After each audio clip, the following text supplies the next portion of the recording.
A paz do Senhor a todos. Estamos retornando para darmos continuidade à leitura da Bíblia em ordem cronológica. E hoje, no 351º dia, lendo esta linda história que Deus escreveu para nós, estamos iniciando a leitura no livro 1 de Pedro. Mas antes, vamos compreender a mensagem do livro. Autor, Pedro. Tema, sofrimento por amor a Cristo. Data, cerca de 60 a 63 depois de Cristo. Considerações preliminares. Esta é a primeira de duas cartas no Novo Testamento escrita pelo apóstolo Pedro. Ele testifica que escreveu sua primeira carta com a ajuda de Silvano, cuja forma contracta em grego é Silas, como seu escriba. O grego fluente de Silvano e seu estilo literário aparecem aqui, enquanto que, possivelmente, o grego menos esmerado de Pedro apareça na segunda epístola. O tom e o conteúdo de 1 de Pedro combinam com o que sabemos a respeito de Simão Pedro. Os anos que viveu em estreito convívio com o Senhor Jesus estão implícitos nas suas referências à morte de Jesus e à ressurreição. Indiretamente, ele parece referir-se inclusive às ocasiões em que Jesus lhe apareceu na Galileia, depois da ressurreição. Além disso, muitas semelhanças ocorrem entre esta carta e os sermões de Pedro registrados em Atos. Pedro dirige esta carta aos estrangeiros dispersos nas províncias romanas da Ásia Menor. Alguns destes talvez hajam se convertido no dia de Pentecostes ao ouvirem a mensagem de Pedro e retornaram às suas respectivas cidades levando a fé que acabavam de conhecer. Estes crentes são chamados peregrinos e forasteiros, relembrando-lhes assim que a peregrinação cristã ocorre no mundo hostil a Jesus Cristo, mundo este do qual só podem esperar perseguição. É provável que Pedro escreveu esta carta em resposta às informes dos crentes da Ásia Menor sobre a crescente oposição a eles, ainda sem consentimento do governo. Pedro escreveu de Babilônia. Isto pode referir-se literalmente à cidade de Babilônia, na Mesopotâmia, ou pode ser uma expressão figurada referente a Roma, o centro principal de oposição a Deus no século I. Embora Pedro possa ter visitado alguma vez a grande colônia de judeus ortodoxos em Babilônia, é mais consentâneo entender aqui a presença de Pedro, Silas e Marcos, juntos em Roma, no começo da década de 60, do que em Babilônia. Pedro escreveu provavelmente entre 60 e 63 depois de Cristo, certamente antes do terrível banho de sangue em Roma, ordenado por Nero em 64 depois de Cristo. Propósito: Pedro escreveu esta epístola de alegre esperança, a fim de levar o crente a ver a perspectiva divina e eterna da sua vida terrestre e prover orientação prática aos cristãos que se encontravam sob o fogo do sofrimento entre os pagãos. O cuidado de Pedro visava a evitar que os crentes não perturbassem sem necessidade o governo e sim seguissem o exemplo de Jesus no sofrimento, sendo inocente, mas portando-se com retidão e dignidade. Visão panorâmica. 1 de Pedro começa lembrando os leitores, primeiro, de que têm uma vocação gloriosa e uma herança celestial em Jesus Cristo. Segundo, de que sua fé e amor nesta vida estarão sujeitos às provas e purificação, e que isso resultará em louvor, glória e honra na vida do Senhor. Terceiro, de que essa grande salvação foi predita pelos profetas do Antigo Testamento. E quarto, de que o crente deve viver uma vida santa, bem diferente do mundo ímpio ao seu redor. Os crentes escolhidos e santificados são crianças em crescimento que precisam do puro leite da palavra. São pedras vivas que estão sendo edificadas como casa espiritual, e peregrinos, caminhando em terra estranha. Devem viver de modo honroso e humilde no seu trato com todas as pessoas durante a sua peregrinação aqui. A mensagem preeminente 1 de Pedro diz respeito à submissão e a sofrer, perseverando na retidão por amor a Cristo, de conformidade com o próprio exemplo dele. Pedro assegura aos fiéis que eles obterão o favor e a recompensa de Deus ao sofrerem por causa da justiça. No contexto desse ensino do sofrimento por Cristo, Pedro ressalta os temas conexos da salvação, da esperança, do amor, da fé, da santidade, da humildade, do temor a Deus, da obediência e da submissão. Características especiais. 5 características principais vemos nesta epístola. Primeiro, juntamente com Hebreus e Apocalipse, sua mensagem gira em torno dos crentes sob a perspectiva de severa perseguição, por pertencerem a Jesus Cristo. Segundo, mais do que qualquer outra epístola do Novo Testamento, contém instruções sobre o comportamento do cristão ante a perseguição e ao sofrimento injusto. Terceiro, Pedro destaca a verdade de que o crente é estrangeiro e peregrino na terra. Quarto, muitos dos títulos do povo de Deus do Antigo Testamento são aplicados ao crente do Novo Testamento. Quinto e último, contém um dos trechos do Novo Testamento que muito difícil interpretação, quando, onde e como Jesus pregou aos espíritos em prisão, os quais em outro tempo foram rebeldes, nos dias de Noé.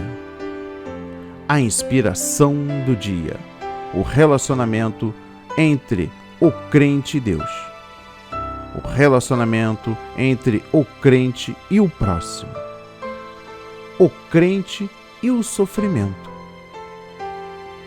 No capítulo 1, destaco a presciência de Deus. A presciência divina é o termo amor e o propósito de Deus para com o seu povo, a igreja. Os eleitos são o conjunto dos verdadeiros crentes, escolhidos em harmonia com a resolução divina de redimir a igreja pelo sangue de Jesus Cristo, em purificação do Espírito. Todos os crentes devem participar da sua eleição, procurando diligentemente tomar mais firme sua vocação e eleição. Guardados na virtude de Deus. Vamos compreender o versículo 5. Este versículo apresenta 3 verdades a respeito da segurança do crente. Mensagem esta de especial relevância para os primeiros leitores da carta de Pedro, uma vez que muitos deles estavam passando por severas perseguições. Primeiro, os crentes estão guardados na virtude de Deus contra todas as forças do mal, que ameaçam destruir sua vida e a sua salvação em Cristo. Segundo, a condição essencial necessária para a proteção de Deus é a fé. A proteção de Deus mediante a sua graça não opera de modo arbitrário. É somente mediante a fé que os crentes são protegidos por Deus, assim como é somente por meio da fé que os crentes são salvos. Deste modo, é a nossa responsabilidade conservar uma fé viva em Cristo como Senhor e Salvador, para termos a proteção contínua de Deus. O terceiro alvo supremo da proteção divina do crente mediante a fé é a salvação. Aqui, referida como a dimensão futura da nossa salvação, isto é, da obtenção da nossa herança no céu. A prova da vossa fé. Este é o versículo 7. O tema do sofrimento sobressai em toda a epístola. Devemos regozijar-nos nas nossas muitas provações, porque, permanecendo fiéis a Cristo em meio a elas, isso purificará a nossa fé e resultará em louvor, glória e honra na vinda do Senhor Jesus. O Senhor considera nossa perseverança nas provações e nossa fé nele preciosa e de valor inestimável por toda a eternidade. Olha só, não o havendo visto a mais. Versículo 8. Deus considera a fé dos crentes hoje maior do que daqueles que viram e ouviram Jesus pessoalmente, até mesmo depois da sua ressurreição. Os crentes de hoje, embora nunca o tenham visto, amam-no e creem nele, conforme disse Jesus. há uma bênção especial para os que não viram e creram. Vivendo por fé, recebemos a alegria como um dom de Deus para nós. O Espírito de Cristo neles. Este é o versículo 11. Nossa fé se baseia não somente na palavra de Deus no Novo Testamento, mas também na palavra de Deus no Antigo Testamento. O Espírito Santo, através dos profetas, predisse os sofrimentos de Cristo e a glória que viria depois disso. O Espírito Santo é aqui chamado o Espírito de Cristo, porque ele falava a respeito de Cristo através dos profetas e também ele foi enviado da parte de Cristo. Pelo Espírito Santo pregaram. Olha só o que diz o versículo 12. O mesmo Espírito que inspirou os profetas do Antigo Testamento inspirou a verdade do Evangelho. Assim, a mensagem do Evangelho tem sua origem em Deus e não nos seres humanos. No dia de Pentecostes, o mesmo Espírito que inspirou a verdade do Evangelho começou a dar poder a todos os crentes para proclamarem essa mensagem. Sede santos. Versículo 16. Preste atenção. Deus é santo e as qualidades de Deus devem ser as qualidades do seu povo. A ideia principal de santidade é a separação dos modos ímpios do mundo e dedicação a Deus, por amor para seu serviço e adoração. A santidade é o alvo e o propósito da nossa eleição em Cristo. Significa ser semelhante a Deus, ser dedicado a Deus e viver para agradar a Deus. É o Espírito de Deus que realiza em nós a santificação, que purifica do pecado nossa alma e nosso espírito, que renova em nós a imagem de Cristo e que nos capacita pela comunicação da graça à obediência a Deus segundo a sua palavra. A palavra do Senhor permanece para sempre. Este é o versículo 25. A citação que Pedro faz em Isaías capítulo 40, versículo 8, indica que toda a glória e realizações humanas, tais como a cultura, a ciência, a filosofia, estão em constante mudança, mas a palavra de Deus permanece para sempre. Por isso, todos os projetos humanos e o pensamento do mundo atual precisam ser sempre julgados pela Bíblia, ao invés de a Bíblia ser julgada por eles. Aqueles que torcem a palavra de Deus para conformá-la às tendências intelectuais e débeis padrões da sua geração estão traindo a palavra de Deus, viva e que permanece para sempre. No capítulo 2, destaco: desejai o leite racional, não falsificado. Está lá no versículo 2. Como filhos nascidos de Deus, devemos desejar e ansiar pelo leite puro da palavra de Deus. Um sinal seguro do nosso crescimento espiritual é um forte desejo de nos alimentar com a palavra viva e permanente de Deus. Assim, devemos estar alertas quanto à perda de fome e sede pela palavra de Deus.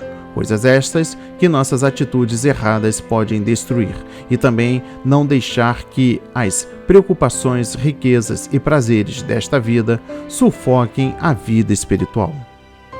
Sacerdócio santo. Está lá no versículo 5. No Novo Testamento, o sacrifício era restrito a uma minoria qualificada. Sua atividade distintiva era oferecer sacrifícios a Deus em prol do seu povo e comunicar-se diretamente com Deus. Agora, por meio de Jesus Cristo, todo crente é constituído sacerdote para o serviço de Deus.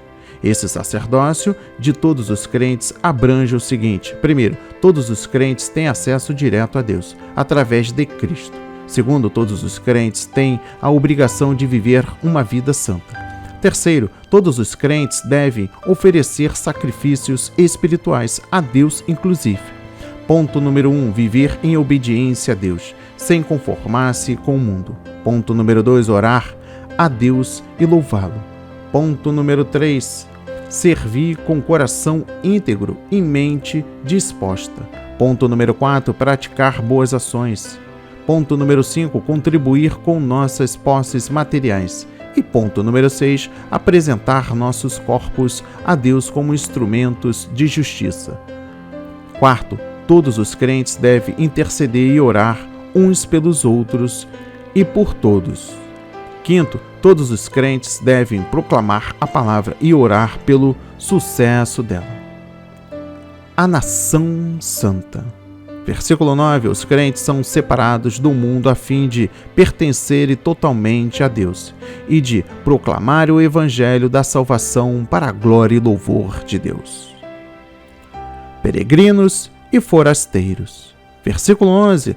Nossa nova condição de possessão peculiar de Deus nos separa do povo deste mundo e nos faz peregrinos aqui. Vivemos numa terra à qual não pertencemos. Nossa verdadeira cidadania está no céu com Cristo. Por sermos estrangeiros nesta terra, devemos abster-nos dos prazeres malignos deste mundo que procuram destruir nossa alma. Olha só que forte! Também Cristo padeceu para que sigais as suas pisadas. No versículo 21. A maior glória e privilégio para qualquer crente é sofrer por Cristo e pelo Evangelho. Sofrendo assim, o crente segue o exemplo de Cristo e dos apóstolos. Primeiro, o cristão deve estar disposto a sofrer, isto é, participar dos sofrimentos de Cristo, e deve saber de antemão que o sofrimento fará parte do seu ministério. Segundo, o sofrimento por Cristo é chamado sofrimento segundo a vontade de Deus, por amor do seu nome, pelo Evangelho, por amor da justiça e pelo reino de Deus. Terceiro, sofrer por Cristo é uma maneira de chegar à maturidade espiritual, de obter as bênçãos de Deus e de ministrar vida ao próximo. Compartilhar do sofrimento de Cristo é uma condição prévia para ser glorificado com Cristo e alcançar a glória eterna. Nesse sentido, o sofrimento pode ser considerado um dom precioso de Deus. Quarto, o crente, ao viver por Cristo e pelo Evangelho, não deve motivar o sofrimento, mas deve estar disposto a suportá-lo por devoção a Cristo. Levou nossos pecados. Este é o último ponto no versículo 24 do capítulo 2. Cristo carregou os nossos pecados na cruz, tornando-se nosso substituto, quando tomou sobre si a penalidade dos nossos pecados. O propósito da sua morte vicária foi livrar-nos totalmente da culpa, poder e influência do pecado. Cristo, pela sua morte, removeu nossa culpa e o castigo dos nossos pecados e promoveu um caminho mediante o qual pudéssemos voltar a Deus conforme sua justiça e receber a graça de viver em retidão diante dele. Pedro usa a palavra sarados ao referir-se à salvação e todos os seus benefícios. No capítulo 3, destaco: maridos, sejam ganhos. Versículo 1. Pedro ensina como uma esposa deve agir a fim de ganhar para Cristo o seu marido não salvo. Primeiro, ela deve ser submissa ao marido e reconhecer a sua liderança na família. Segundo, ela deve conduzir-se de modo santo e respeitoso, com espírito manso e quieto. Terceiro, ela deve esforçar-se para ganhar o marido para Cristo, mais pelo comportamento do que por suas palavras. Olha só, hein? Que edificante. Enfeite exterior, beleza interior. Está lá nos versículos 3 e 4. Os abandonos berrantes, exagerados e dispendiosos são contrários ao espírito modesto que Deus requer da parte das mulheres cristãs. Primeiro, o que muito importa para Deus nas mulheres cristãs é uma disposição mansa e quieta, que as leva a honrá-lo ao dedicarem-se a ajudar o marido e a família a alcançar a vontade de Deus para as suas vidas. Ponto número 1. O adjetivo manso descreve uma atitude despretensiosa que se manifesta numa submissão amável e na solicitude pelo próximo. Ponto número 2. O adjetivo quieto refere-se à esposa não ser agitada e indelicada. Noutras palavras, Deus declara que a verdadeira beleza da mulher é questão de caráter e não primeiramente de enfeites. Segundo, as esposas cristãs de nossos dias deve ser fiéis a Cristo e a sua palavra, num mundo dominado pelo materialismo, pelas modas dominantes, pelos direitos humanos, pela obsessão sexual e pelo desprezo aos valores do lar e da família. Agora, para os homens, vós, maridos, no versículo 7. Pedro menciona 3 coisas que o marido deve cuidar em relação à sua esposa.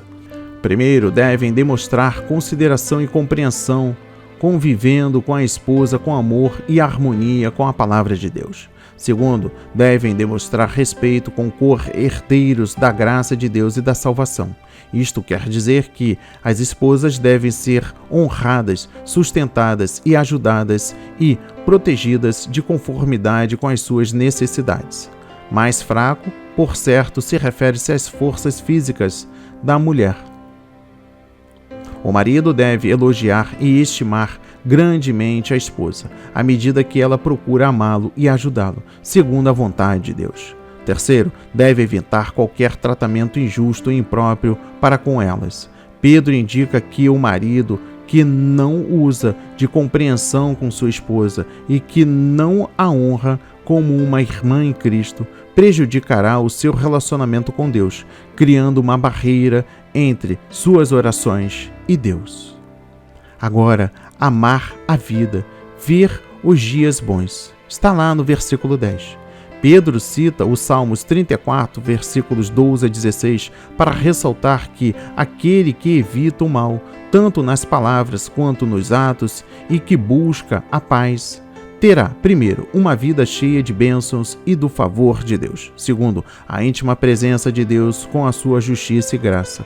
E terceiro, a resposta de Deus às suas orações. Olha só, hein? Santificai a Cristo como Senhor em vossos corações. No versículo 15, vamos compreender. Pedro conclama o crente a reverência interior para com Cristo e a dedicação a Ele como Senhor, no sentido que sempre estarmos dispostos a defender a sua causa e a explicar o Evangelho aos outros. Assim sendo, devemos conhecer a palavra de Deus e a sua vontade, a fim de testemunhar corretamente de Cristo e levar outras pessoas a Ele. Atenção, pregou aos Espíritos, no versículo 19. Os versículos 18 a 20 têm sido de longa data de difícil interpretação para os expositores da Bíblia. Primeiro, uma das posições é que Cristo, depois da sua morte e ressurreição, foi até os anjos aprisionados e que pecaram nos dias de Noé, e lhes proclamou a sua vitória sobre a morte e Satanás. Outra posição é que Cristo, pelo Espírito Santo, proclamou através da pregação de Noé uma das mensagens de advertência àquela geração desobediente que agora está no Hades, esperando o juízo final. Esta interpretação condiz melhor com o contexto bíblico, aludindo ao povo desobediente e perdido nos dias de Noé. Esta interpretação estaria em harmonia com a declaração de Pedro que o Espírito de Cristo falou em tempos passados através dos profetas. Segundo, nem este texto, nem em 1 de Pedro, capítulo 4, versículo 6, ensina que os perdidos terão a segunda oportunidade de salvação depois da morte. Depois da morte vem o juízo, e com ele o destino eterno da pessoa, sem qualquer mudança no seu estado. Por fim, o versículo 21, com este tema importante para o dia de hoje. Como uma verdadeira figura, vos salva, batismo. O batismo em água tem a ver com a salvação, considerado como uma fiel expressão do nosso arrependimento, da nossa fé em Cristo e do nosso compromisso de deixar o mundo. Ele fala da nossa confissão e promessa de que pertencemos a Cristo e morremos e ressuscitamos com Ele. Note a comparação com o dilúvio, assim como a obediência de Noé às instruções de Deus no tocante ao dilúvio foi um testemunho da sua fé antes do dilúvio. Assim também o passar pelas águas do batismo é um testemunho alusivo à nossa fé, como meio de salvação em Cristo. Fé esta que tínhamos antes de sermos batizados. No capítulo 4, destaco aquele que padeceu. Vamos compreender a mensagem no versículo 1. Aqueles que voluntariamente sofrem em prol da causa de Cristo acham mais fácil resistir ao pecado e fazer a vontade de Deus. Estão unidos a Cristo e compartilham da sua cruz. Como resultado, a atração do pecado torna-se algo insignificante, ao passo que a vontade de Deus torna-se algo supremo. Este princípio espiritual é válido na vida de qualquer crente. Obedecer a Deus, mesmo que isso importe em sofrimento, zombaria ou rejeição, fortalecerá moral e espiritualmente o crente, que receberá da parte de Deus graça ainda maior. Preste atenção agora no versículo 6. Aos mortos. Vamos compreender esta mensagem. Esta expressão deve ser entendida como uma alusão aos que ouviram o Evangelho enquanto viviam na terra. Porém, agora mortos, quando Pedro escreveu, ouviram o Evangelho e creram e, embora tenham morrido, isto é, julgados segundo os homens na carne, agora vivem com Deus. O versículo pode ser parafraseado assim: o Evangelho foi pregado àqueles que creram e posteriormente morreram, a fim de que tivessem a vida eterna com Deus. Ei, está próximo o fim de todas as coisas. Vamos compreender a mensagem no versículo 7. Devemos considerar a nossa vida presente à luz da vinda iminente de Cristo e do fim do mundo. Para Pedro, isso nos importa os seguintes compromissos. Primeiro, orar a Deus com fervor todos os dias. Segundo, amar uns aos outros com sinceridade e fervor de coração. Terceiro, ser hospitaleiro e generoso com os necessitados. Quarto, servir aos demais crentes mediante os dons espirituais que nos foram concedidos pelo Espírito Santo. Quinto, testemunhar de Cristo e servir a Deus no poder do Espírito Santo. Sexto, louvar a Deus. E sétimo, permanecer leal a Cristo no meio das provações. Olha só que importante, a ardente prova. Vamos compreender a mensagem no versículo 12. O Novo Testamento salienta o fato de que o crente fiel experimenta tribulações e aflições neste mundo ímpio, controlado por Satanás e hostil ao Evangelho. Aquele que se dedicam a Jesus Cristo com uma fé firme e leal, que andam segundo o Espírito e que amam a verdade do Evangelho, experimentarão problemas e tristezas. Na realidade, sofrer por amor à justiça é evidência de que nossa devoção a Cristo é genuína. Por essa razão, problemas na vida do crente podem ser um sinal de que ele está agradando a Deus e sendo-lhe fiel. As aflições frequentemente acompanham o crente na sua luta espiritual contra o pecado, o mundo ímpio e Satanás. Através de severas provas, o Senhor permite que o crente compartilhe do seu sofrimento e assim forma nele a excelência de caráter que ele deseja. Quando você sofre e permanece fiel a Cristo, é considerado bem-aventurado, porque sobre você repousa o Espírito da glória de Deus. Alegrai-vos de serdes participantes das aflições de Cristo. Vamos entender a mensagem do versículo 13. É um princípio do reino de Deus que o sofrimento pela causa de Cristo faz aumentar a medida da alegria que o crente desfruta no Senhor. Daí, não se deve invejar os que sofrem pouco ou nada pelo Senhor. O Espírito da glória e de Deus. Preste atenção na mensagem do versículo 14. Aquele que sofre por causa da lealdade a Cristo são bem-aventurados, porque o Espírito Santo estará com eles de modo especial. Suas vidas estarão cheias da presença do Espírito Santo para neles operar, abençoá-los, ajudá-los e proporcionar-lhes um antegozo da glória do céu. E chegamos ao final, a leitura 1 de Pedro, capítulo 5. Apacentai o rebanho de Deus. Vamos compreender a mensagem no versículo 2.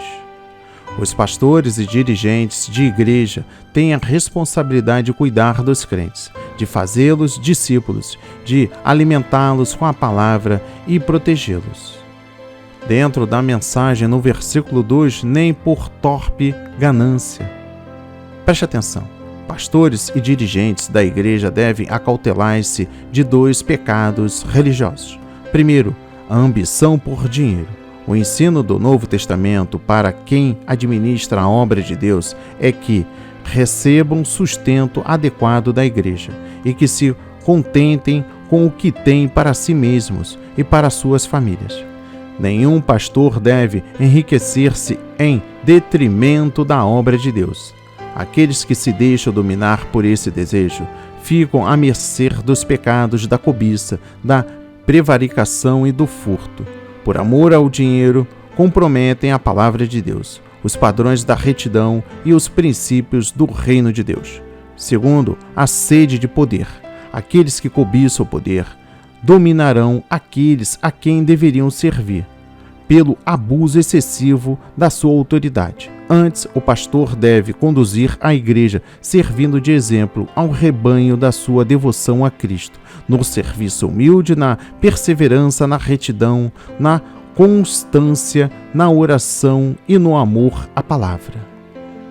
Agora é um dos momentos finais deste 4º dia. Revesti-vos de humildade. Vamos compreender a mensagem no versículo 5. A humildade deve ser um sinal distintivo de todo o povo de Deus e a ausência de orgulho de si mesmo, a consciência das nossas fraquezas e a disposição de atribuir a Deus e aos outros o crédito por aquilo que estamos realizando ou que já alcançamos. A palavra cingir significa atar em si mesmo um pedaço de pano. Nos tempos do Novo Testamento, os escravos atavam um pano branco ou avental a fim de que os outros soubessem que eram escravos. A exortação de Pedro é que atemos em nós mesmos o pano da humildade a fim, primeiro, de sermos identificados como crentes em Cristo e agirmos com humildade para com o próximo. E segundo, recebermos a graça e a ajuda de Deus.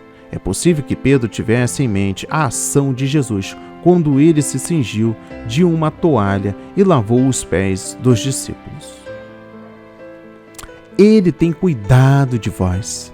Olha que mensagem importante para nós no versículo 7. O cuidado de Deus tem com os problemas de cada um dos seus filhos é uma verdade enfatizada através da sua palavra. Todos os nossos temores, cuidados e preocupações devem ser prontamente lançados sobre o Senhor. E por fim, o tema de alerta: o diabo, vosso adversário. Vamos compreender a mensagem no versículo 8 e último deste 4º dia. Quando o homem pecou, Satanás passou a ser o dominador do mundo. Ele domina o mundo inteiro. Percorreu a terra e comanda uma hoste de espíritos malignos, através dos quais ele escraviza e mantém cativos os que estão sem Cristo. Somente o crente em Cristo está liberto do seu poder. Mesmo assim, como leão ruge, ele é uma ameaça aos crentes e procura destruí-los, especialmente por meio do sofrimento. Ele destruirá espiritualmente todo aquele que abandona a proteção de Deus, através da nossa fé no sangue de Cristo, da nossa luta espiritual no Espírito e a nossa oração a Deus. Estamos plenamente equipados para derrotar as astutas ciladas de Satanás, resistir-lhes e ficar firmes na fé. Maior é o que está em vós do que está no mundo. Que a palavra de hoje toque o seu coração, transforme a sua vida para a honra e a glória do Senhor. Leia a Bíblia diariamente, pois este é o verdadeiro canal que se aprende, conhece a verdade e ouve a voz de Deus. Amém e graças a Deus.